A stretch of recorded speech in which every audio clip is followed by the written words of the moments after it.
हे जे कॉलेज प्रस्थापित केलेलं आहे, ह्या कॉलेजची जी ध्येय उद्दिष्ट माझ्या काय आहेत, तर बाबासाहेब आंबेडकरांनी सांगितलं की ते नाव का दिलेलं आहे बाबासाहेब आंबेडकरांनी सिद्धार्थ, तर ते बुद्धाचं नाव आहे म्हणून दिलेलं आहे. आणि बुद्ध आणि सिद्धार्थ म्हणजे ह्या दोन्ही व्यक्ती एकच आहेत. जे बुद्धाचं उद्दिष्ट तेच सिद्धार्थाचं उद्दिष्ट, म्हणजे सिद्धार्थ कॉलेजचं तेच उद्दिष्ट. मग ते नेमकं उद्दिष्ट काय? आपण सारखं म्हणतोय की तेच तेच तेच, पण नेमकं उद्दिष्ट काय? बाबासाहेब आंबेडकर म्हणतात की माझ्या कॉलेजचं उद्दिष्ट बुद्धानीच ब्रह्मजाल सूक्त आणि महापरिनिर्वाण सूक्त यामध्ये सांगितलेले आहेत. म्हणजे ब्रह्मजाल सूक्त काय आहे आणि महापरिनिर्वाण सूक्त काय आहे, ही दोन सूत्र समजावून घेतली की या दोन सूत्रामध्ये जे बुद्धांनी सांगितलेलं आहे ते माझ्या शैक्षणिक संस्थेचं काय आहे, अधिकृत उद्दिष्ट आहे. एवढं स्पष्ट बाबासाहेब आंबेडकर. त्यामुळे बाबासाहेब आंबेडकरांची शैक्षणिक संस्था ही बुद्ध तत्वज्ञानावरती पूर्णपणे बाबासाहेब आंबेडकरांनी निर्माण केलेली आहे आणि बौद्ध परंपरेलाच पुढे घेऊन जाण्याची बाबासाहेब आंबेडकरांच्या शिक्षण संस्थेची ही उद्दिष्ट होते. बाबासाहेब आंबेडकर आता ब्रह्मजाल सूत्र काय आहे हे थोडक्यामध्ये आपण समजावून सांगण्याचा, कारण ब्रह्मजाल सूत्र आणि महापरिनिर्वाण सूत्र ही दोन समजावून आपल्याला आता घ्यायचे आहेत. नाव कसं दिलं ते आपण पाहिलेलं आहे. संस्था कशी निर्माण झाली, तिला विरोध कसा झाला, बाबासाहेब आंबेडकरांनी त्याला उत्तर कशी दिली आणि बाबासाहेब आंबेडकरांनी ही संस्था प्रस्थापित केली आणि याचं उद्दिष्ट काय आहे ते संपूर्ण विद्यार्थ्यासमोर जाहीर करतात आणि त्याचे अधिकृतपणे संदर्भ पण आपण या ठिकाणी. बाबासाहेब आंबेडकर म्हणतात की उपनिषदक तत्वज्ञानाचा प्रसार आपल्या देशात झालेला आहे, प्रसार झालेला आहे अशी लोकांची समजूत आहे. या तत्ववेत्यांचा ब्रह्मावर विश्वास आहे. म्हणजे हे जे तत्वज्ञान आहे उपनिषदाचं, या उपनिषदाच्या तत्वज्ञानाचा विश्वास कशावरती आहे, ब्रह्म्यावर विश्वास आहे. जे ब्रह्मजाल सूत्र मी तुम्हाला समजावून सांगतो ते ब्रह्मजाल सूत्र ब्रह्मसायुज्य म्हणून डॉक्टर बाबासाहेब आंबेडकरांचा बुद्ध आणि त्यांचा हा जो धर्म ग्रंथ आहे, या ग्रंथामध्ये घरी गेल्यानंतर तुम्ही वाचून तुम्हाला अधिक त्याच्यावर चिंतन किंवा स्पष्टीकरण करता येईल. आपण इथं थोडक्यात पाहण्याचा प्रयत्न करू की या तत्ववेत्यांचा म्हणजे जे उपनिषदाचं किंवा जे तत्वज्ञान आहे त्यांचं काय मत, या तत्वज्ञानाचा ब्रह्म्यावर विश्वास आहे. एकदा बरेचसे ब्राह्मण तत्वज्ञानी गौतमाला भेटायला आले. म्हणजे ब्राह्मणांचे तत्वज्ञानी गौतमाला भेटायला आले. ब्रह्म पाहिले आहे का, बाबासाहेब आंबेडकर प्रश्न विचारतात. ब्रह्म पाहिले आहे का, नाही असं उत्तर येतं. तुम्ही ब्रह्म्याबरोबर भाषण केलं आहे का, नाही असं उत्तर येतं. तुम्ही ब्रह्म्याविषयी काही ऐकले तरी आहे का, नाही असं उत्तर येतं. तुम्ही ब्रह्म्याची चव घेऊन पाहिली आहे का, नाही असं उत्तर येतं. तुमच्या पंच ज्ञानेंद्रियांनी आणि तुमच्या पंच कर्मेंद्रियांनी ब्रह्म काय आहे हे अनुभवलं आहे का, तर नाही असं अधिकृतपणे उत्तर येतं. त्यामुळे बाबासाहेब आंबेडकर म्हणतात की तुम्ही पाहिलं आहे का, अनुभवलं आहे का, ऐकलं आहे का, चव घेतलेली आहे का, त्याचा आस्वाद घेतलेला आहे का. बाबासाहेब आंबेडकर म्हणतात की तुम्ही पाहिलं नाही, अनुभवलं नाही, ऐकलं नाही, चव घेतली नाही, आस्वाद घेतला नाही, तर मग हे ब्रह्म जे तुम्ही म्हणता की ब्रह्म सर्वश्रेष्ठ आहे, तर मग याच्यावरती विश्वास आपण कसा ठेवू शकतो किंवा याच्यावरती आपण अधिकृतपणे त्याला मान्यता देऊ शकत नाही. हे एका 2-3 ओळीमध्ये बाबासाहेब आंबेडकरांनी भाषणात सांगितलंय. पण याचं स्पष्टीकरण बाबासाहेब आंबेडकरांनी बुद्ध आणि त्याचा धम्म या ग्रंथामध्ये सविस्तर दिले. तिथे टायटल दिलेलं आहे की ब्रह्मसायुज्यावर आधारित धर्म, त्याला अधर्म म्हटलेलं आहे. म्हणजे बुद्ध आणि त्यांचा धम्म हा जो ग्रंथ आहे, या ग्रंथामध्ये बाबासाहेब आंबेडकरांनी धम्माचं 3 भागामध्ये जे वर्गीकरण केलंय, धम्म, सधम्म आणि अधम्म, असं 3 भागामध्ये जे वर्गीकरण केलेलं आहे, त्या वर्गीकरणामध्ये एक की अधर्म कशाला म्हणायचं, तर अधर्म बाबासाहेब आंबेडकर म्हणतात वेदच नव्हे तर जगातला कुठलाही ग्रंथ किंवा जगातलं कुठलंही पुस्तक त्या ग्रंथामध्ये किंवा त्या पुस्तकामध्ये लिहिलेलं आहे म्हणून योग्य मानणं किंवा म्हणून खरं मानणं, याला अधर्म म्हटलेलं आहे. म्हणजे ग्रंथामध्ये लिहिलंय म्हणून ते तुम्हाला खरं मानता येणार नाही. आणि त्याचं बाबासाहेब आंबेडकर स्पष्टीकरण देताना बाबासाहेब आंबेडकर काय म्हणतात की जेव्हा भगवान बुद्ध आपल्या धर्माचा प्रचार करीत होते तेव्हा एक सिद्धांत प्रचलित होता, त्यास वेद अथवा वेदांत असं म्हणतात. म्हणजे बाबासाहेब आंबेडकरांच्या कालखंडामध्ये असं म्हटलं की वेद किंवा वेदांत हा जो सिद्धांत होता, हा सिद्धांत प्रचलित होता असं डॉक्टर बाबासाहेब आंबेडकर आपल्या ग्रंथामध्ये म्हणतात.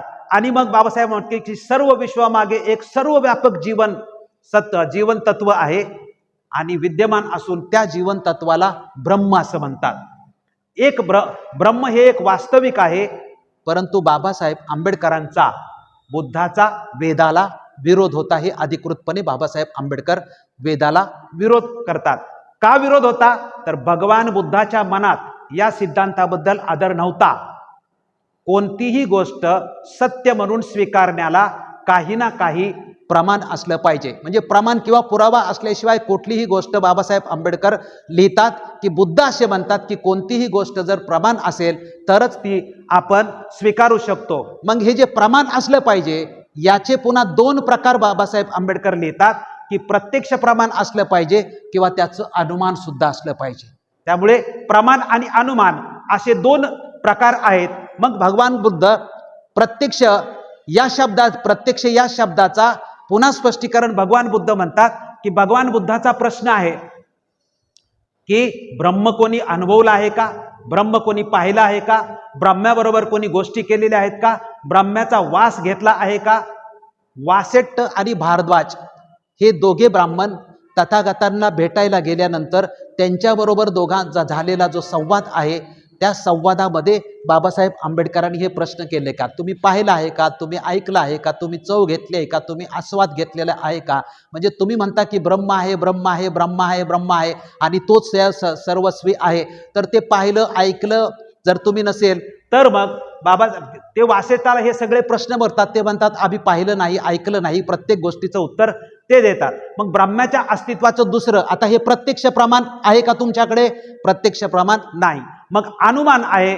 ब्रह्माच्या अस्तित्वाचं दुसरं प्रमाण अनुमान आहे. म्हणजे भगवान बुद्धाने प्रश्न केला की कोणत्या एका गोष्टीच्या होण्यावरून आम्ही ब्रह्माचे होणं म्हणजे अस्तित्वाचं अनुमान आम्ही मानायचं का. म्हणजे त्याचं उदाहरण की असं एक अनुमान काढायचं आणि त्याचं उदाहरण बाबासाहेब आंबेडकर देतात की वीज हे आहे. म्हणजे वीज आपल्याला दिसत नाही परंतु वीज ही आहे असं म्हटलं जातं. जे देव आहे, जे वेद आहे किंवा जे ब्रह्म आहे असं म्हणणारे हे पहिलं उदाहरण देताना आपल्याला कुठेही तुम्हाला देताना यूट्यूबवर किंवा कुठेही ऐकलं असेल. बाबासाहेब आंबेडकरांनी बुद्ध आणि त्याचा धम्म यामध्ये याचं व्यवस्थित स्पष्टीकरण दिलेलं आहे की वीज आहे, आपल्याला दिसत नसेल तर ती वीज आहे की नाही. म्हणजे ती अदृश्य जरी असली तरी ती आहे. त्याच्यामुळे ब्रह्म जरी अदृश्य दिसत असला तरी ब्रह्म हे आहे असं मानायला पाहिजे याचं स्पष्टीकरण देतात. मग त्याला उत्तर जे आहे त्याला उत्तर बाबासाहेब आंबेडकरांनी लिहिलं आहे की काही लोक म्हणतात की वस्तू अदृश्य असूनही तिला अस्तित्व असते म्हणून ते ब्रह्म अदृश्य असले तरी त्याला अस्तित्व आहे. ह्याचं उत्तम उदाहरण वीज आहे. वीज अदृश्य असूनही तिला अस्तित्व आहे. परंतु बुद्ध म्हणतात किंवा बाबासाहेब लिहितात की हा जो तर्क आहे तो तर्क पर्याप्त नाही. का तर्क पर्याप्त नाही? अदृश्य वस्तूनेही आपले अस्तित्व दुसऱ्या कुठल्या तरी रूपाने प्रकट करणे जरुरी आहे, तेव्हाच तिची वास्तविकता मानता येते. म्हणजे वीज आहे ती अदृश्य जरी असली तरी बाबासाहेब आंबेडकर म्हणतात की कुठल्या नाही कुठल्या तरी रूपाने विजेचं अस्तित्व हे आपल्या समोर येत असतं. म्हणजे वीज आहे म्हणून लाईटीचा प्रकाश आपल्याला दिसतोय, विजेचं आपल्याला कुठल्या नाही कुठल्या तरी रूपाने बल्ब लागलेला असतो, लाईट लागलेली असतं, तेव्हाच आपण वीज आहे असं म्हणतो. आणि जर ही लाईट किंवा हे काय नसेल तर आपण वीज आहे का म्हणतो. त्यामुळे वीज आहे हे कुठल्या नाही कुठल्या तरी रूपाने ते प्रत्यक्ष आपल्याला दिसते. आणि म्हणून बाबासाहेब आंबेडकर म्हणतात की अदृश्य वस्तूनेही आपले अस्तित्व दुसऱ्या कोणत्या तरी रूपाने प्रकट करणे जरुरीचे आहे, तेव्हाच तिची वास्तविकता मान्य होऊ शकते. परंतु जर अदृश्य वस्तू दुसऱ्या कोणत्याही रूपाने आपले अस्तित्व प्रकट करू शकत नसेल मग तिची वास्तविक कशी की तुम्ही आहे म्हणता परंतु ती कुठल्याच रूपाने तिची आम्हाला प्रचिती यायला पाहिजे. जसं वीज आहे तिची प्रचिती येते, मग तुम्ही म्हणत असाल ब्रह्म आहे तर त्याची कुठल्या नाही कुठल्या तरी रूपामध्ये त्याची आम्हाला प्रचिती आली पाहिजे आणि त्याची प्रचिती जर आम्हाला येत नसेल तर मात्र ती अदृश्य आहे, ती दिसत नाही, तिचा कुठलाही पुरावा आम्हाला प्रत्यक्ष पुरावा मिळत नाही. त्याचं अनुमान काढायचं असेल तर कशाच्या आधारे अनुमान काढायचं? विजेचं अनुमान आम्ही प्रकाशाच्या आधारे काढतो, तसं ब्रह्माचं अनुमान आम्ही नेमकं कुठल्या आधारे काढायचं? त्यामुळे ते आम्हाला मानता येणार नाही. वीज अदृश्य असली तरी तीच पासून उत्पन्न होणारे परिणाम पाहूनच आपण तिचं अस्तित्व मान्य करतो. विजेपासून प्रकाश उत्पन्न होतो, प्रकाश उत्पन्न होण्यावरूनच वीज अदृश्य असूनही आपण विजेची वास्तविकता मान्य करतो. परंतु हे अदृश्य ब्रह्म अशी कोणती वस्तू उत्पन्न करते की ब्रह्म आहे म्हणतात, मग ते काय उत्पन्न करतं, तर ते काहीच उत्पन्न केलेलं आपल्याला दिसत नाही किंवा त्याची प्रचिती सुद्धा येत नाही. त्यामुळे वीज हे उदाहरण देऊन बाबासाहेब आंबेडकर स्पष्ट करतात की ब्रह्म आणि वीज जर म्हटलं, ब्रह्म अदृश्य आहे तशी वीज अदृश्य आहे, पण वीज अदृश्य असली तरी कुठल्या नाही कुठल्या तरी रूपाने आपल्याला त्याची प्रचिती येते, तशी ब्रह्माची मात्र प्रचिती येत नाही. दुसरं बाबासाहेब आंबेडकर उदाहरण देतात कायद्याचं उदाहरण. तर कायद्याचं आपण एक वाक्य करतो, जसं संविधानातला एक कायदा आपण म्हटलं की इक्वॅलिटी बिफोर लॉ, म्हणजे कायद्यासमोर सगळे समान आहेत. आता हे कुठे दिसतंय का? फक्त एक आपण वाक्य लिहिलेलं आहे आणि हे वाक्य फक्त मानायचं, म्हणजे ही एक प्रकारची अदृश्यता आहे. परंतु ही जरी अदृश्य असेल, जरी कायदा केला तरी त्याचे परिणाम जे आहे, त्याचे परिणाम आपल्याला न्यायालयाच्या माध्यमातून, त्याचे परिणाम आपल्याला पोलीस ॲडमिनिस्ट्रेशनच्या माध्यमातून त्याचे परिणाम आपल्याला दिसतात. त्यामुळे बाबासाहेब आंबेडकर दुसरं म्हणतात की दुसरे एक उदाहरण देत आहे, तर कायद्यामध्ये ही अशी पद्धत आहे की काही एक निष्कर्ष स्थापन करण्यासाठी एक विधान मान्य केलं जातं आणि ते सिद्ध करता येत नाही, ते किंवा कायद्यातील कल्पना असते किंवा ते लिगल फिक्शन असतं की हे असं असं आहे, परंतु याचं स्पष्टीकरण कुठे येतंय? न्यायालयात येतं. याचं स्पष्टीकरण क्रिमिनल ॲडमिनिस्ट्रेशन मध्ये, याचं यंत्रणेमध्ये कुठल्या नाही कुठल्या तरी हा कायदा आहे याचं अधिकृतपणे तुम्हाला प्रचिती येत असते. अशा कायद्यातील कल्पनेला, लिगल फिक्शनला का मान्यता देतो?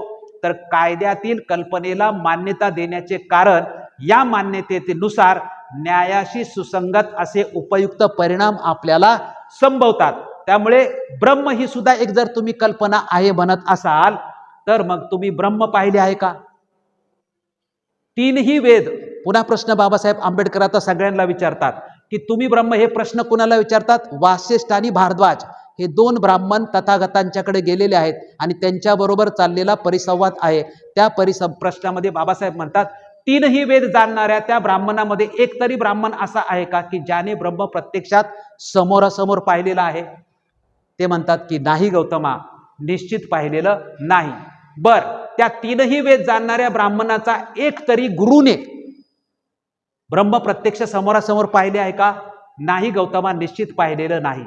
वासेट्ट त्या ब्राह्मणांच्या 7 पिढ्यात एक तरी ब्राह्मण असा झालाय का की ज्याने ब्रह्म समोरासमोर पाहिलेलं आहे? नाही गौतमा म्हणतात. ठीक वासिष्ठ, ब्राह्मणांच्या पुरातन ऋषींनी तरी असे म्हटले होते काय की आम्ही ब्रह्म जाणतो, आम्ही ते कुठे आहे, इथे आहे की तिथे आहे, हे आम्ही पाहिलेलं आहे? त्याचंही उत्तर नाही असंच येतं.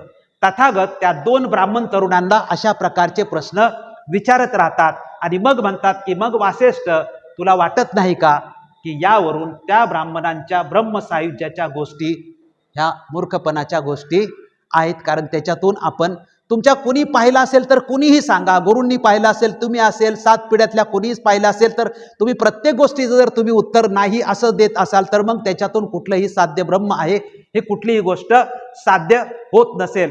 पुन्हा एक बाबासाहेब बुद्ध एक उदाहरण देतात, अतिशय रंजक असं उदाहरण देतात आणि म्हणतात की आंधळेची जी गोष्ट, बाबासाहेब सांगतात की सगळे आंधळे आहेत आणि सगळे आंधळे एका लाईननी चाललेले आहेत आणि हे लाईननी चाललेले सगळ्या आंधळ्याचं एका पॅरेग्राफमध्ये बाबासाहेब आंबेडकर म्हणतात की वासिष्ठ, ज्याप्रमाणे एकमेकांना धरून चालणारी आंधळ्याची माळ असते, या आंधळ्याची माळ एकमेकाला धरून चाललेली आहे. सगळे आंधळे लोक आहेत. पुढे असणाऱ्यांना काय दिसतं का? म्हणजे त्या माळेमध्ये जे पुढे आहेत ते जरी आंधळे असले त्यांना दिसतंय का? मध्यभागी असणाऱ्यांना काही दिसतं का? शेवटी असलेल्यांना काही दिसतं का? त्याचप्रमाणे मला वाटतं की ब्राह्मणांचे शब्द आंधळ्यांच्या शब्दासारखे आहेत. त्यांच्या पुढच्या लोकांनी पाहिलेलं नाही, त्यांच्या मधल्या लोकांनी पाहिलेलं नाही, त्यांच्या शेवटच्याही लोकांनी पाहिलेलं नाही, त्यांच्या कोणीच लोकांनी पाहिलेलं नाही. त्यामुळे हे आंधळ्याच्या माळेसारखं आहे की आंधळ्याची माळ चाललेली आहे, ते पुढच्या लोकांनी पाहिले का नाही, त्या पुढच्या लोकांना दिसतंय का नाही, मधल्या लोकांना दिसतंय का नाही, पाठच्या लोकांना दिसतंय का? त्यामुळे ह्या शब्दाचं किंवा ब्रह्माचे अशी अस्तित्व आहे. पुन्हा बुद्ध तिसरं उदाहरण देऊन सांगतात.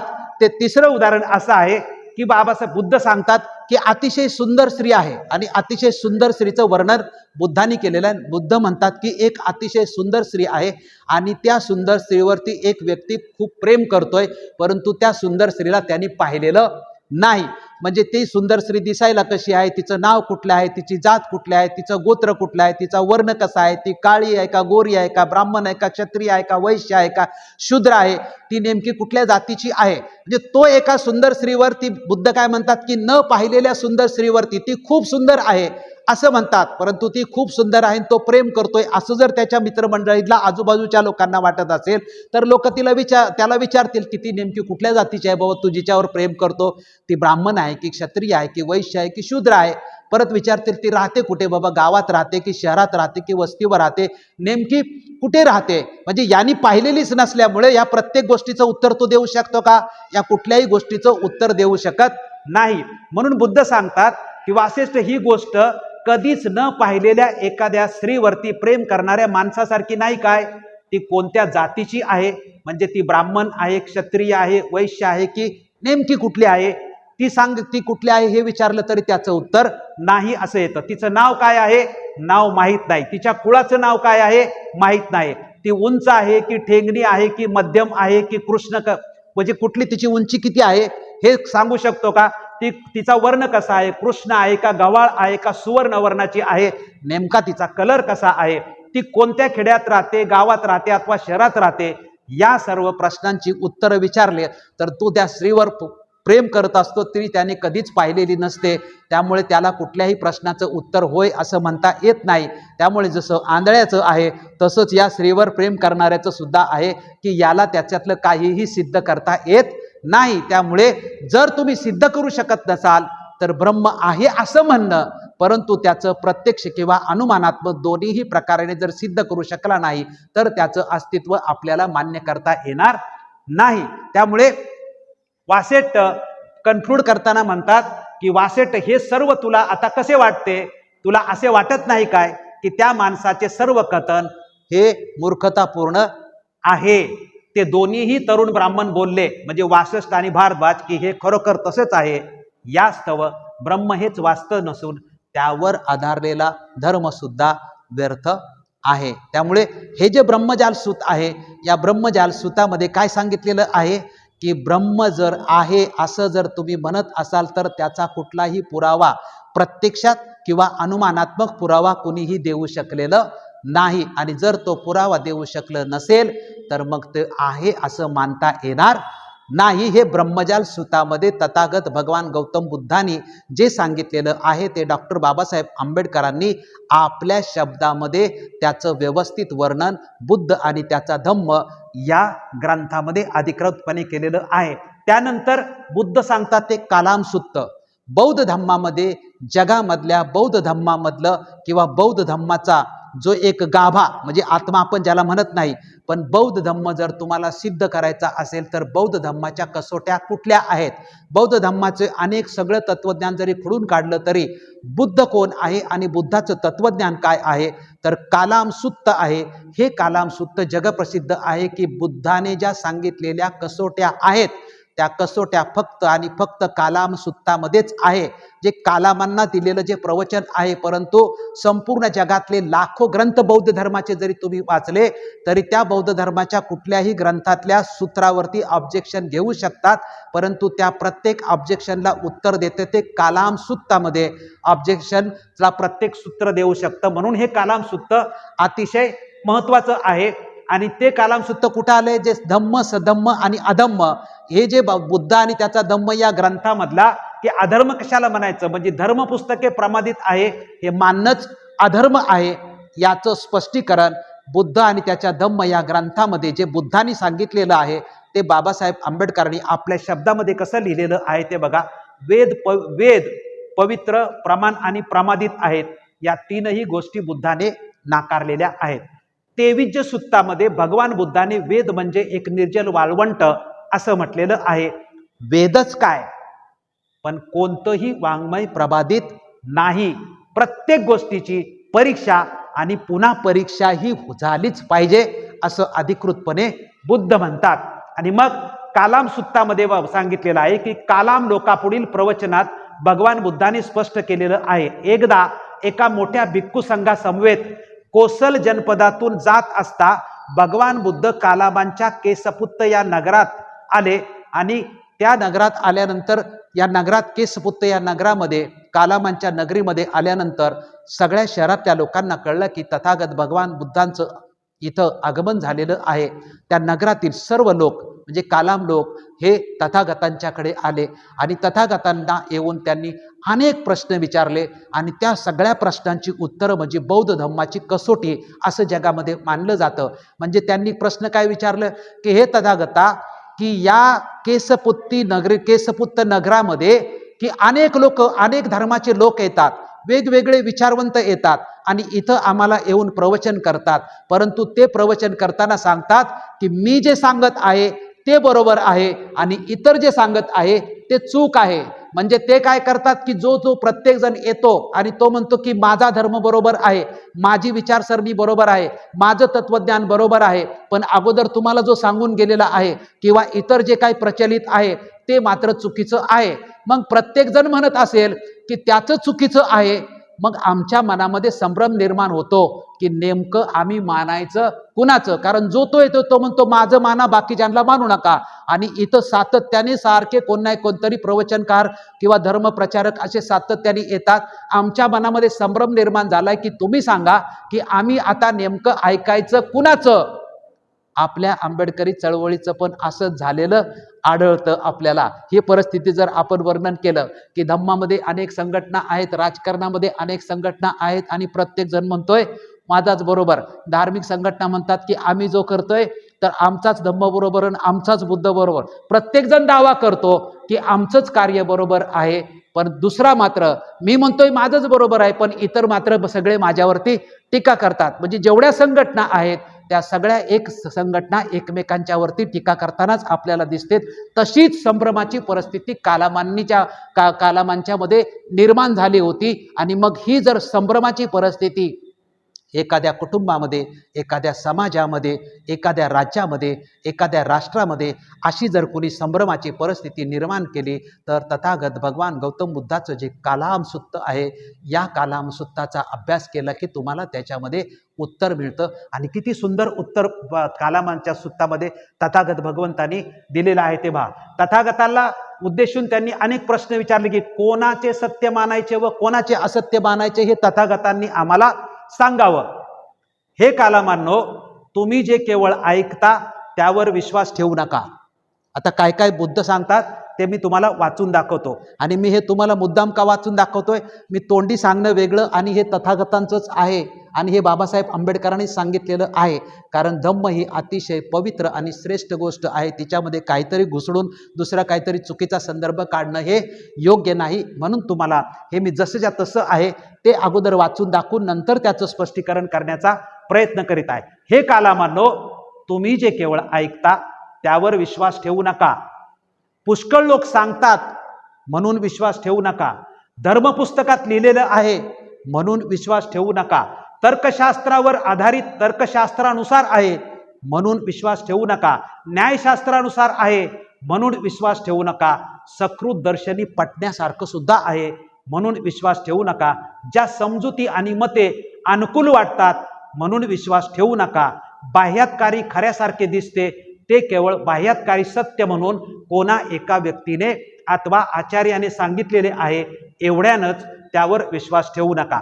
म्हणजे कोणी सांगितलंय म्हणून विश्वास ठेवू नका, कुठल्या पुस्तकात लिहिलंय म्हणून विश्वास ठेवू नका, की प्रथम दर्शनी कोणीतरी सांगितलं आणि आपल्याला लगेच पटतंय म्हणून सुद्धा तुम्ही विश्वास ठेवू नका। कोणी ते म्हणतंय की न्यायशास्त्रानुसार आहे म्हणून तुम्ही विश्वास ठेवू नका। म्हणजे बुद्ध काय सांगतात की कुणी सांगितलंय म्हणून विश्वास ठेवू नका, न्यायशास्त्रानुसार आहे म्हणून विश्वास ठेवू नका, तर्कशास्त्रानुसार आहे म्हणून विश्वास ठेवू नका।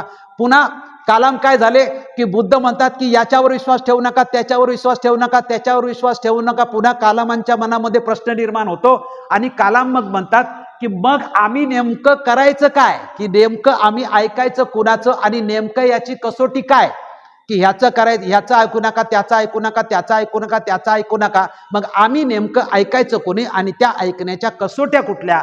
आणि मग बुद्ध उत्तर सांगतात की मग हे कालाम काय म्हणतात की आम्ही करायचे तरी काय, आम्ही कोणती कसोटी लावायची। त्यावर तथागतांनी जे उत्तर दिलेलं ते अतिशय सुंदर। तथागत म्हणतात कसोट्या ह्या स्वतःला विचारा। जसं तथागत भगवान गौतम बुद्धाचं 1936 साली मुक्ती कोणपते हे जे बाबासाहेब आंबेडकरांनी सुंदर असं मुक्तिकोणपतेचं म्हणजे अस्पृश्य मुक्तीचं जो सिद्धांत सांगितला आणि त्याचा समारोप करताना काय सांगितलं की आपल्याला अस्पृश्य मुक्ती करण्याचं मी तुम्हाला सर्व समजावून सांगितलं असलं तरी परंतु तुम्ही कुणावरही विश्वास ठेवू नका, फक्त तुम्ही तथागत भगवान गौतम बुद्धाचा जो संदेश आहे तेवढंच लक्षात ठेवा. आणि संदेश काय देतात की कुणाचंही ऐकू नका, स्वतःचा विचार करा. आत्तदीप भाऊ असं म्हणतात, हा सांगतोय म्हणून बरोबर आहे, तो सांगतोय म्हणून बरोबर आहे, न्यायशास्त्रावर लिहिलंय म्हणून बरोबर, तर्कशास्त्रावरती लिहिलंय बरोबर आहे. जग काही सांगत असेल तुम्ही स्वतः विचार करा. आत्तदीप भव या शब्दाचं किती मोठं स्पष्टीकरण करता येतं आणि ते बाबासाहेब आंबेडकरांनी कुठे कुठे सांगितलंय ते बघा. म्हणजे हे सगळं बाबासाहेब आंबेडकर म्हणतात. कसोट्या, पहिली कसोटी आहे की तुम्ही स्वतः विचार करा. काय सांगतात की आम्ही कसोट्या ह्या स्वतःलाच विचारा. मग कुठली कसोटी आहे? पहिली कसोटी सांगतात की तुम्हाला जी गोष्ट आहे ती हितकारक आहे का, म्हणजे तुमच्या हिताची गोष्ट आहे का. त्यानंतर ती जी गोष्ट तुम्ही मानताय ती शहाण्या माणसाने टाकाऊ मानली आहे का चांगली मानलेली आहे याचा विचार करा. त्यानंतर त्या केल्या असता काही कष्ट किंवा दुःख तुम्हाला निर्माण होतंय का. त्यानंतर हे सिद्धांत तृष्णा, द्वेष, मूढता, हिंसा यांना तर जन्म देत नाहीत किंवा यांना तर सहायता देत नाहीत. सिद्धांत माणसाला इंद्रियाधीनिक्त करणार नाहीत, हिंसेला प्रवृत्त करणार तर नाहीत ना, चोरी करण्याला प्रेरणा देणार तर नाहीत ना, कामेच्छा पूर्तीसाठी मिथ्याचार शिकवणारे तर नाहीत ना. ते असंख्य भाषण म्हणजे एक खोटं बोललं तर 10 खोटं बोलणाऱ्यासाठी नाहीत ना. म्हणजे ह्या कसोट्या बाबासाहेब बुद्धांनी दिलेल्या आहेत, त्या बाबासाहेब आंबेडकरांनी आपल्याला स्पष्ट केलेल्या आहेत. त्याच्यामध्ये काय म्हणतात की तुम्ही स्वतः विचार करायचा आहे. काय विचार करायचा आहे की जे आपण मान्य करतोय ते माझ्या हिताचं आहे का, जे आपण मान्य करतोय ते इतर जी आम्ही शहाणी माणसं म्हणतो त्या शहाण्या माणसांनी त्याला मान्यता दिलेली आहे का, जे मी स्वीकारतो आहे त्याच्यातून द्वेष तर उत्पन्न होणार नाही ना, त्याच्यातून कष्ट तर उत्पन्न होणार नाही, त्याच्यातून कुठल्याही प्रकारचा त्रास तर निर्माण होणार नाही ना, त्याच्यातून कामेच्छ पूर्तीसाठी मिथ्याचार म्हणजे कामेच्छ पूर्तीसाठी मला खोटं तर बोलावं लागणार नाही ना.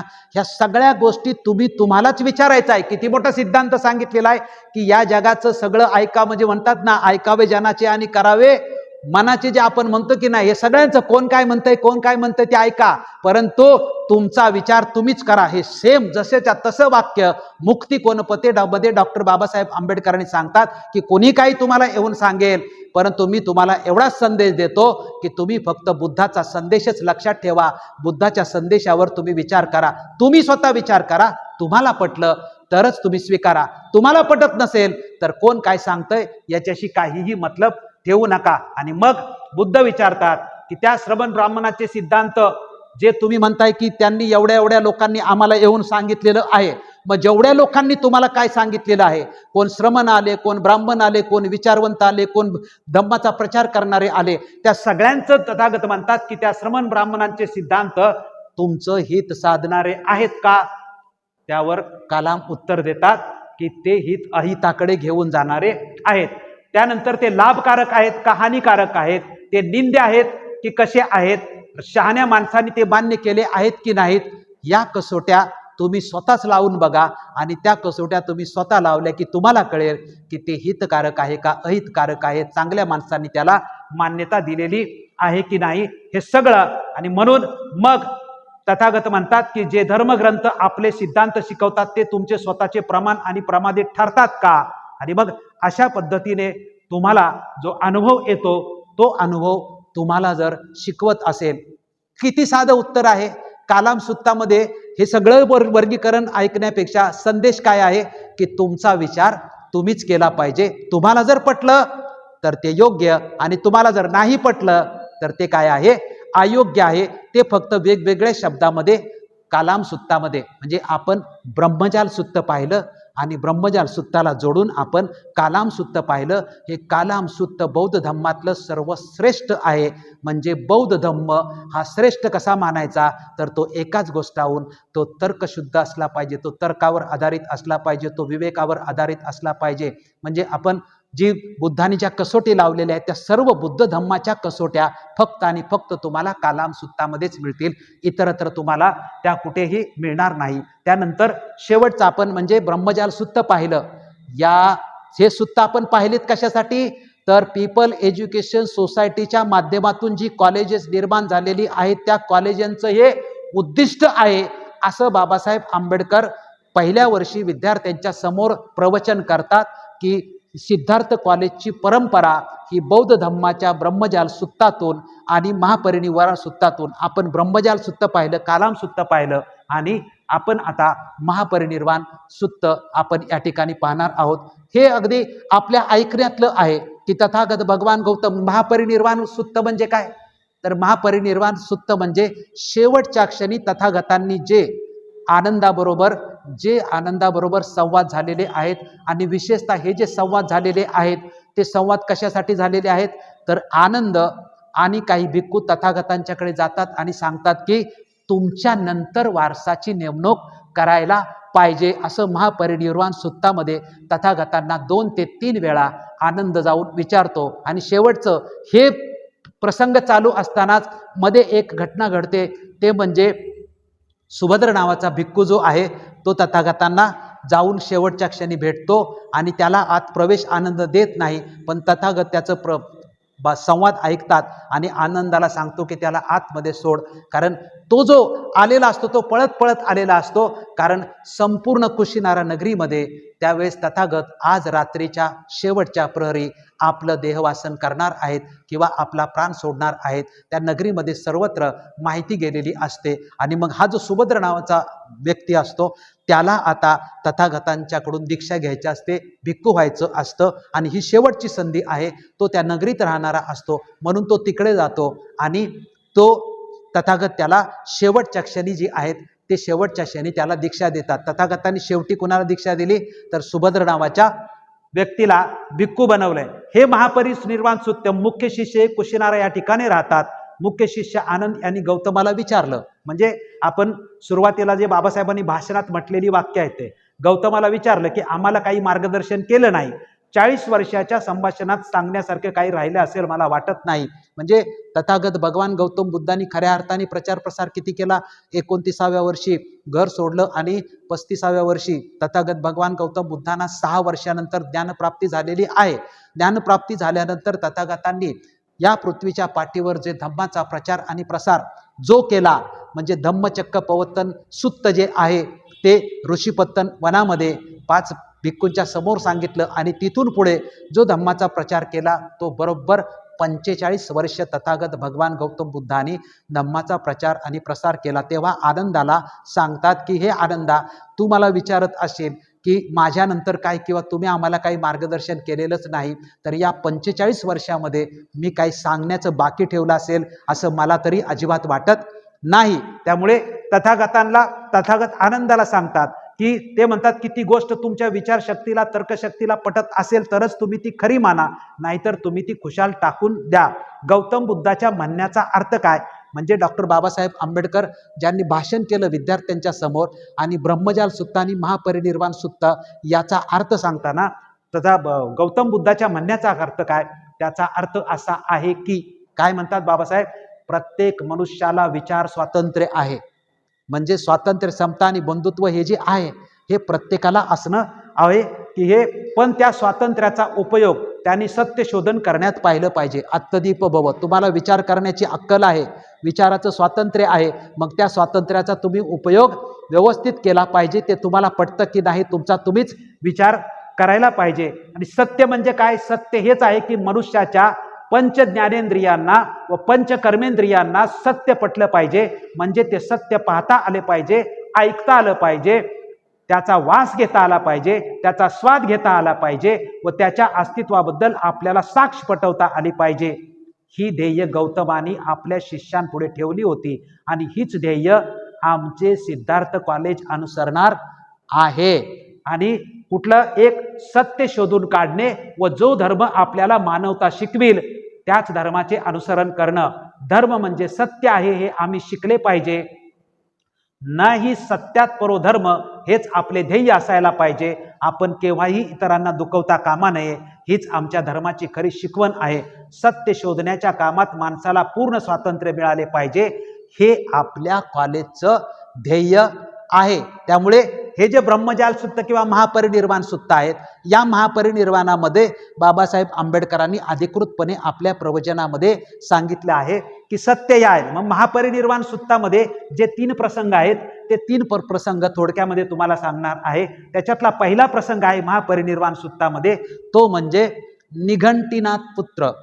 म्हणजे निघंटीनाथ पुत्र कुणाला म्हणतात तर महावीराला म्हणायचं. निघंटीनाथ पुत्र यांचा पावानगरीमध्ये देहवासन झालं होतं. म्हणजे महावीराचा मृत्यू झाला. महावीराचा मृत्यू झाल्यानंतर महावीराच्या नंतर त्याचा वारसदार कोण असा त्यांच्या अनुयायामध्ये संघर्ष झाला.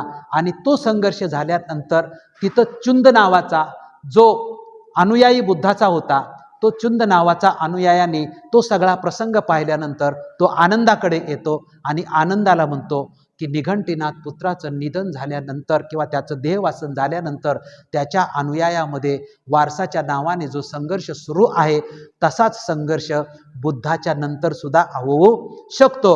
मग चुंद आणि बुद्ध हे काय, चुंद आणि आनंद हे दोघेजण कुणाकडे जातात, बुद्धाकडे जातात आणि बुद्धाला सांगतात की निघंटीनाथ पुत्राचं देहवासन झालं आणि त्याच्या अनुयायामध्ये संघर्ष सुरू झालेला आहे, तर तुम्ही आम्हाला तुमच्यानंतर आपल्यामध्येही असा संघर्ष होऊ नये तर यासाठी वारसाची नियुक्ती करण्याची आवश्यकता आहे.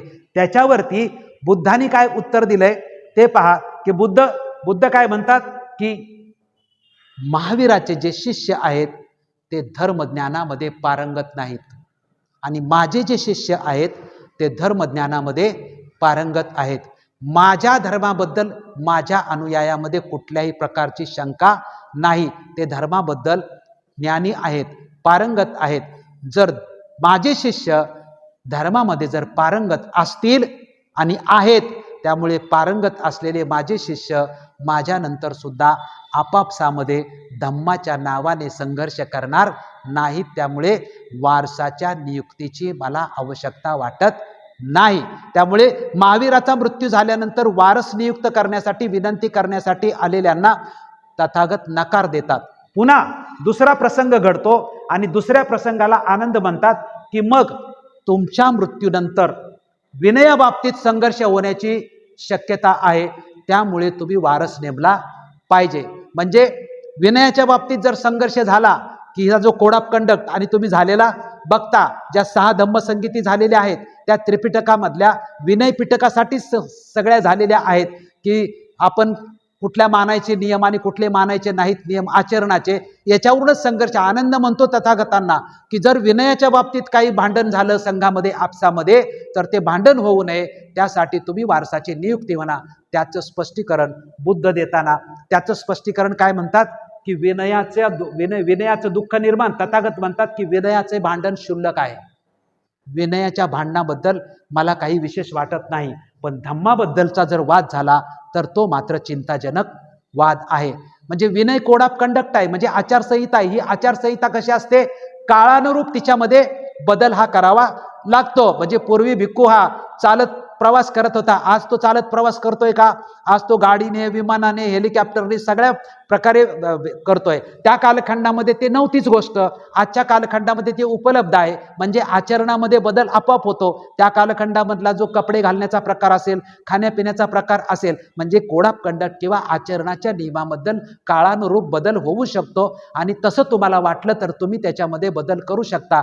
त्यामुळे विनय पिटकाच्या बद्दल काही संघर्ष झाला तर त्यामध्ये मला काहीही चिंतनीय धोकादायक असं वाटत नाही. पण धम्माबद्दल, धम्म तत्वज्ञानाबद्दल जर संघर्ष आपसामध्ये झाला तर ती मात्र दुःखदायक आणि ती मात्र चिंतेची गोष्ट आहे. आणि धम्माबद्दलचा जर संघर्ष झाला तर तो मात्र कोणीही मिटवू शकणार नाही. तथागत म्हणतात की धम्माबद्दलचा वाद चिंतादायक असेल, धम्माचे वाद हुकुमशाह सुद्धा मिटवू शकत नाही.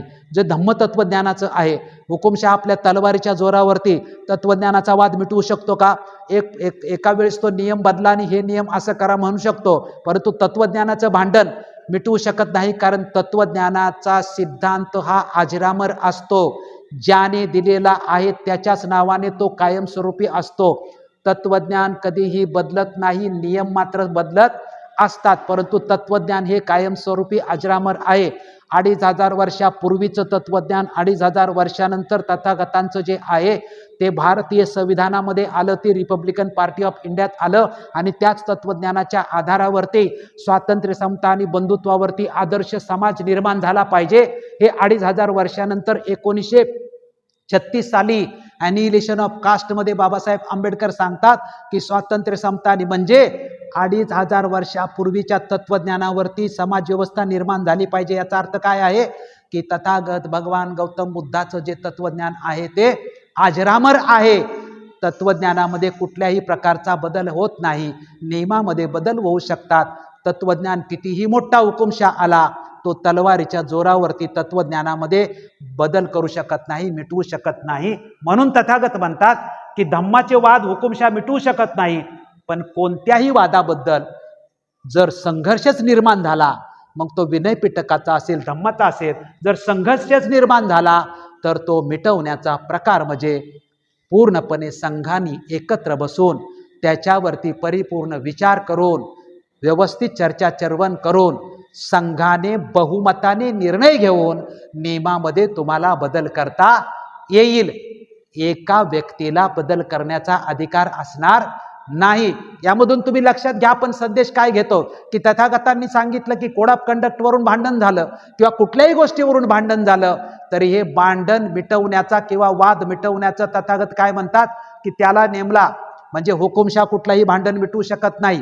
एखाद्या माझ्या धर्माचा हा हुकुम नेमला तुम्हाला की त्याला एकटा तो एकटा निर्णय घेणार म्हणजे काय झालंय, तो एकटा निर्णय घेणार म्हणजे हुकुमशाह झाली.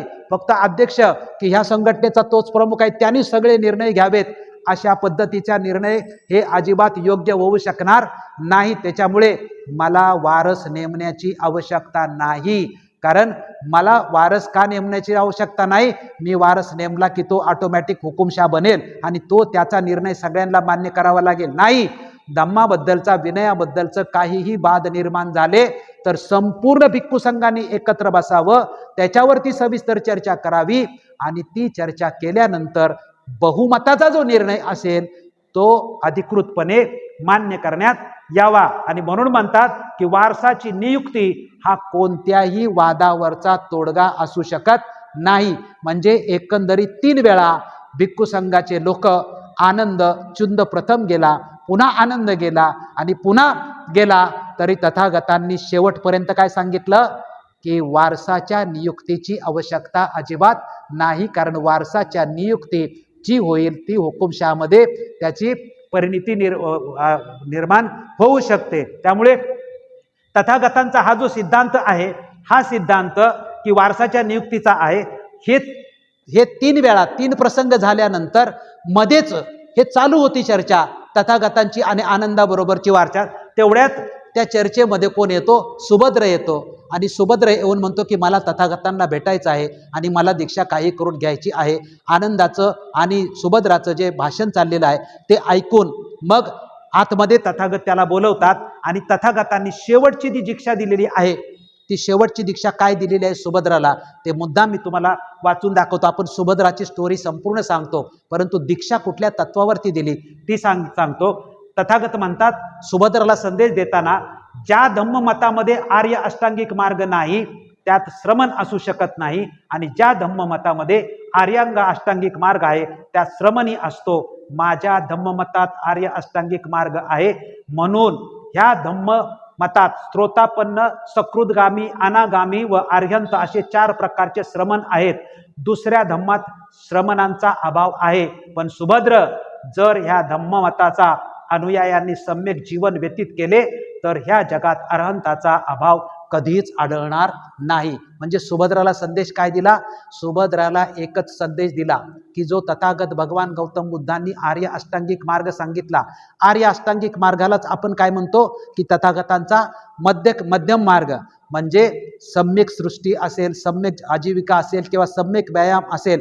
म्हणजे जर या आर्य अष्टांगिक मार्गाचा माझा भिक्खू श्रमण असेल किंवा माझा अनुयायी जो आर्य अष्टांगिक मार्गाचं अनुकरण केल्यावर तो आर्यंत होईल. तो या 4 प्रकारापैकी एक कुठला तरी होऊ शकतो.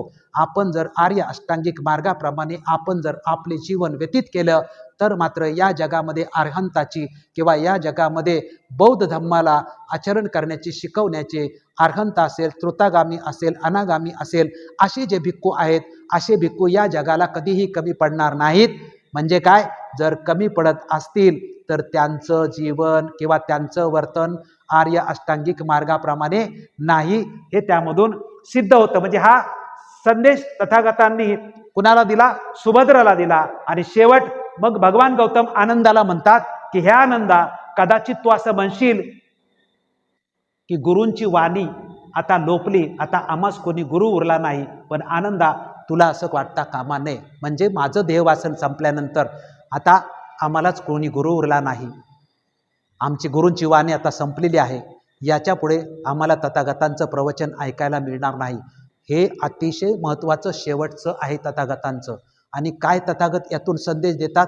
म्हणजे वारसदार नेमण्यास तथागत नकार देतात, परंतु त्या पुन्हा आनंदाला सांगतात, म्हणजे सुभद्राचं संपल्यानंतर पुन्हा आनंदाला बोलून सांगतात की हे आनंदा, माझा मृत्यू झाल्यानंतर, मी हे जग सोडून गेल्यानंतर तुला वाटेल की आता तुम्ही एकटे पडलात, तुम्हाला काहीही नाही, परंतु असा तुमचा जो समज असेल तो गैरसमज असेल, असा समज करून घेता कामा नये. आणि उत्तर काय देतात बघा, जो धम्म आणि विनय मी तुम्हाला शिकवलेला आहे, जो धम्म आणि विनय मी तुम्हाला शिकवलेला आहे, तोच माझ्या पश्चात तुमचा गुरु आहे. म्हणजे माझा जो विनय आहे, माझा जो धम्म आहे, हा तुमचा कोण? गुरु आहे. तथागतांनी वारसदार नेमण्यासाठी नकार दिलेला आहे. माझ्यानंतर तुमचा गुरु कोण असेल? तर माझ्यानंतर मी जो धम्म तुम्हाला दिलेला आहे तोच तुमचा गुरु आहे. जो माझ्या धम्माप्रमाणे आचरण करेल त्यालाच मी दिसेल, जो माझ्या धम्माप्रमाणे पूर्णपणे आचरणामध्ये जाईल त्याला माझा धम्मही कळेल आणि त्याला मीही पूर्णपणे कळेल. त्यामुळे तुम्ही असा कधीच विचार करू नका की माझी वाणी लोपलेली आहे, आम्हाला आता कोणी गुरु नाही. मी जो अख्खा तुम्हाला धम्म दिलेला आहे, हा जर तुम्ही धम्म स्वीकारला म्हणजे तुम्ही मला स्वीकारलं, आणि तुम्ही धम्म स्वीकारला नाही तर मला स्वीकारलेलं नाही. तुम्ही मला गुरु मानाल, पण माझी शिक्षा जी माझी शिकवण आहे ती जर मान्य करली नाही तर मी गुरु मानून काय उपयोग आहे का? जी शिकवण किती श्रेष्ठ आहे ते लक्षात घ्या, की शिकवण तुम्ही जर साध्य केली तर मला गुरु मानण्यामध्ये अर्थ आहे, आणि शिकवणच जर तुम्ही आचरणात आणणार नसाल तर तुम्ही फक्त मला गुरु गुरु मानण्यामध्ये काय अर्थ आहे का? प्रत्यक्ष आंबेडकर चळवळीने या वाक्यावरती किंवा तथागतांच्या या संदेशावरती विचार करायला पाहिजे. कारण डॉक्टर बाबासाहेब आंबेडकरांचं पुस्तकातलं तत्वज्ञान तसंच असतं आणि भावनिक आंबेडकर करतो आपण, आणि प्रत्यक्षात मात्र बाबासाहेब आंबेडकरांनी आपण जे गेल्या 11 भागामध्ये समजावून सांगितलेलं आहे त्याच्यातलं आपण घेत नाही. आपलं हे जे प्रवचन आहे त्या प्रवचनाचं संपूर्ण उद्देश काय की बाबासाहेब आंबेडकरांचं संपूर्ण सामाजिक, धार्मिक, आर्थिक, सांस्कृतिक, शैक्षणिक, आर्थिक ही जी बाबासाहेब आंबेडकरांचा व्यक्तिमत्वाचा विकास असेल किंवा बाबासाहेब आंबेडकरांच्या समग्र चळवळीचा जो विकास असेल त्या सगळ्यांचं पायाभूत अधिष्ठान तथागत भगवान गौतम बुद्धाचा धम्म आहे. हे आपल्या सर्व कार्यक्रमाचं करण्यापाठीमागचं उद्दिष्ट आहे, हे समजावून सांगण्याचं. आणि म्हणून तथागतांचा जो शेवटचा संदेश आहे की तथागत काय म्हणतात की मला गुरु मानण्यात म्हणजे माझ्या फिजिकली गुरु मानण्यात काहीच अर्थ नाही. जी मी शिकवण दिलेली आहे, जो मी तुम्हाला धम्म दिलेला आहे, त्या धम्माच्या शिकवणीचं तुम्ही आचरण केलं तर तो धम्मच तुमचा गुरु होईल. दुसऱ्या गुरुला तुम्हाला मानण्याची अजिबात आवश्यकता नाही. जगामध्ये 2च महापुरुष होऊन गेले की जो 2500 वर्षापूर्वीचे तथागत बुद्ध आणि त्यानंतर डॉक्टर बाबासाहेब आंबेडकर हा महापुरुष होऊन गेला. त्यांनीही आपला वारसदार कुणालाही नेमलं नाही. म्हणून जर तथागतांना मान्य करायचं असेल आपल्याला तर ज्या तथागताला सुरुवातीपासून शेवटपर्यंतच्या जीवनामध्ये क्षणोक्षणी पदोपदी प्रत्येक ठिकाणी आणि एकही क्षण असा नसेल बाबासाहेब आंबेडकरांच्या जीवनामध्ये की त्या क्षणामध्ये बाबासाहेब आंबेडकर बुद्धाच्या तत्वज्ञानाला विसरले असतील. बाबासाहेब आंबेडकरांचं प्रत्येक पाऊल हे बुद्धत्वावरच पडलेलं आहे. त्यामुळे बाबासाहेब आंबेडकरांनी बुद्धत्वावर जीवन संपूर्ण जगलेलं आहे. त्यामुळे बाबासाहेब जर आपल्याला स्वीकारायचा असेल तर जसं बुद्धांनी सांगितलं की माझी शिकवण हाच तुमचा गुरु आहे, तशी बाबासाहेबांची शिकवण हाच आपला बाबासाहेब आंबेडकरांचा गुरु असण्याची आवश्यकता आहे. पण बाबासाहेब आंबेडकरांना गुरु म्हणून मानायचं आणि बाबासाहेब आंबेडकरांच्या शिकवणीप्रमाणे वागायचं नाही, हे मात्र बाबासाहेब आंबेडकरांना मान्य होऊ शकतं का? जे तथागताला मान्य नाही ते बाबासाहेबाला मान्य होऊ शकतं का? त्यामुळे जर तथागतांचा संपूर्ण आदेश बाबासाहेब आंबेडकर घेत असतील संदेश, तर आपणही बाबासाहेब आंबेडकरांना अशाच प्रकारे त्यांच्या शिकवणीचं प्रात्यक्षिक करण्याच्या दृष्टिकोनातून आपण विचार केला पाहिजे. आणि म्हणून आनंदा माझ्या पश्चात जर संघाला, मग शेवटी तथागत आपल्या संघाला प्रश्न विचारतात की काही शंका असतील तर आहे का? तर कुणाला काही शंका नाहीत.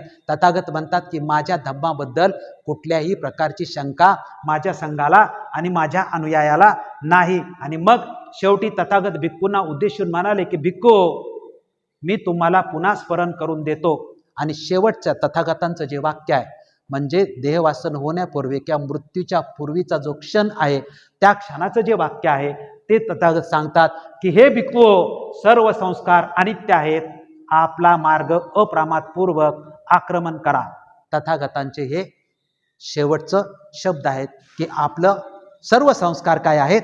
अनित्य आहेत. त्यामुळे तथागतांनी पीपल एज्युकेशन सोसायटी ही जी डॉक्टर बाबासाहेब आंबेडकरांनी 8 जुलै 1945 साली स्थापन केली आणि त्या माध्यमातून सिद्धार्थ कॉलेज हे निर्माण केलं, मुंबईमध्ये औरंगाबादमध्ये निर्माण केलं. आणि याचं उद्दिष्ट जे आहे ते सांगितलं की ही जी शिक्षण संस्था आहे ही बौद्ध परंपरेनुसार शिक्षण संस्था चालणार आहे. आणि या बौद्ध परंपरेचं उद्दिष्ट म्हणजे सिद्धार्थ नाव सांगताना काय म्हटले की सिद्धार्थ हे बुद्धाचं नाव आहे.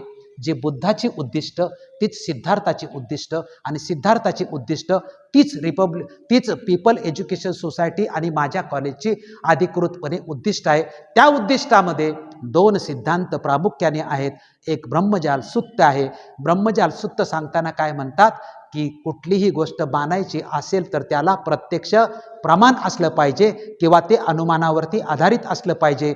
एक विजाचं उदाहरण सांगतात की वीज ही अदृश्य आहे, परंतु ती अदृश्य असली तरी वीज तिचे लाईट किंवा हे प्रमाण आपल्याला दिसतं, तसं ब्रह्माचं आपल्याला प्रमाण दिसत नाही.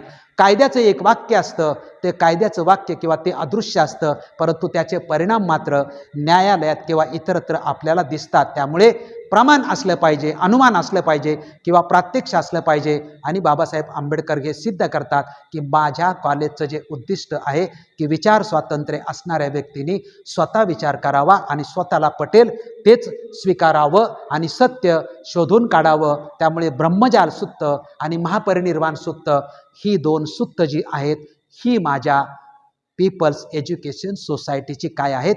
अधिकृतपणे ध्येय आणि उद्दिष्टाचा भाग आहे. आणि ह्या परंपरेवरती माझी पीपल एज्युकेशन सोसायटी आणि तिच्या माध्यमातून जी मी कॉलेजेस किंवा शिक्षण संस्था निर्माण केलेल्या आहेत ती परंपरा सातत्याने चालवा. नालंदा तक्षशिला विद्यापीठासारखी जी बौद्ध धर्मामध्ये शिक्षणाची परंपरा आहे त्या परंपरेमध्ये माझं हे पीपल एज्युकेशन सोसायटीचं संस्था ही कार्यरत राहणार आहे. त्यामुळे आज आपण पाहिलं की बाबासाहेब आंबेडकरांची सामाजिक संस्था जी स्वातंत्र्य समता बंधुत्वावर चालते, रिपब्लिकन पार्टी ऑफ इंडिया ही स्वातंत्र्य समता बंधुत्वावरती चालते. आपल्याला हे सिद्ध करायचं आहे प्रत्येक प्रवचनातून की बाबासाहेब आंबेडकरांचं सामाजिक, धार्मिक, आर्थिक, शैक्षणिक सर्व जे कार्य आहे हे सुरुवातीपासून शेवटपर्यंतचं आहे हे बुद्धत्वाच्या फाउंडेशनवरतीच उभारलेलं आहे. 56 साली जरी त्यांनी दीक्षा घेतली असली तरी 1907 सालापासूनच संपूर्ण प्रवास हा बुद्धत्वावरती आहे. हे आपण गेल्या 11 भागामध्ये वेगवेगळ्या पद्धतीने सिद्ध करून दाखवण्याचा प्रयत्न बाबासाहेब आंबेडकरांच्या साहित्याच्या आधारेच केलेला आहे. आज आपण सर्वजण या ठिकाणी हा 12वा भाग संपन्न होत असताना उपस्थित राहिला त्याबद्दल तुम्हा सर्वांचं या ठिकाणी आभार मानतो. आणि डिव्हाइसवरती जेवढे आपले महाराष्ट्रातील जेवढे आपले धम्मबंधू भगिनी हा कार्यक्रम पाहतील त्या सर्वांना विनंती आहे, नेहमीप्रमाणेच विनंती आहे, आग्रहाची विनंती आहे, हात जोडून विनंती आहे की आपण जर आम्हाला मदत करायची इच्छा ठेवत असाल आणि आपण इच्छा ठेवावी अशी आमची विनंती सुद्धा आहे, तर त्याचं योगदान म्हणून तुम्ही आम्हाला सबस्क्राईब फक्त करा. सबस्क्राईब केलं तर ही चळवळ पुढे चालू राहील आणि तिला उत्तेजन मिळेल. म्हणून पुन्हा आपल्याला पुन्हा सर्व हे प्रवचन ऐकणाऱ्यांना विनंती आहे की आपण आपला सबस्क्राईब करून पुढचा जो एपिसोड आहे तो ऐका. आपल्या घरातल्या लोकांना सबस्क्राईब करायला सांगा. आपल्या नातेवाईक मित्रमंडळीला सर्वांना सबस्क्राईब करायला सांगा. प्रत्येक एपिसोडमध्ये आम्ही हे विनंती सातत्याने करीत आलो आहोत, करीत आहे आणि करीत राहूच. कारण प्रत्येक वेळी तुम्हाला आठवण करून देण्याची आवश्यकता आहे. कारण ही चळवळ याच्यावरतीच चालू ठेवायची की नाही ठेवायची ते असणार आहे. त्यामुळे सर्वांना पुन्हा एकदा महाराष्ट्रातील सर्व धम्मबंधू भगिनींना विनंती आहे की आपण सबस्क्राईब करून आम्हाला योगदान करा आणि पुढचा जो एपिसोड आहे तो ऐकण्यासाठी आपण सज्ज राहा. आपण हा संपूर्ण एपिसोड ऐकला, हा 12वा भाग संपूर्ण इथं बसून ज्यांनी ऐकला आणि डिव्हाइस वरती जे ऐकतायत या सर्वांचं या ठिकाणी आभार मानतो आणि इथेच थांबतो. धन्यवाद. जय भीम, जय बुद्ध, जय भारत.